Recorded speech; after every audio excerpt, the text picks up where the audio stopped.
Ezra Klein. Hey, Rick. I'm not as with you on the cleansing analogies, which I think can go a little bit too far. And I don't mean I just mean as recessions I don't think are periods of cleansing fire, per se.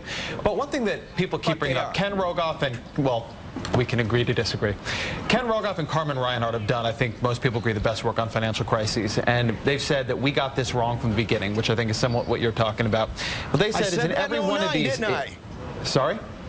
I said that in February '09, didn't I? I was a bit early. Well, I guess we can go back to the tape. Anyway. No, yeah, we certainly can. Anyway, 3 million what Ken Rogoff thinks is that in order to get past this, we're going to need a round of significant inflation. And what Ken Rogoff has argued, and other people have argued, is we keep sitting here and saying, what is Congress going to do? What is the legislature going to do? What are all the politicians going to do? But in Washington, we tend to, and in the media generally, we often tend to overlook the role of the Federal Reserve. And if he thinks and Reinhart thinks that we're going to have to go through a period of recession, and that's going to be painful, and it is going to move money around in ways that are unfair, is it time to just speed that along? Is that simply the only hope?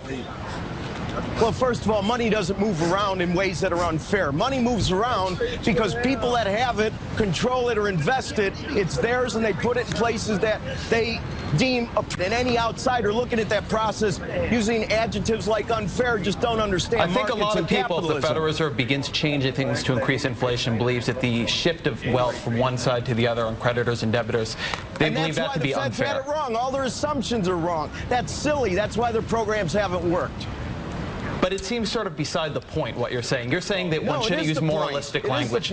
But that doesn't change the question of whether or not we're going to have inflation. Is garbage garbage out. Let's get the inputs right. Okay, so let's... What we have is, we have a bunch of entities that should have failed. It would have brought religion to the system. It would have been a good thing. But we prohibited that from happening. So going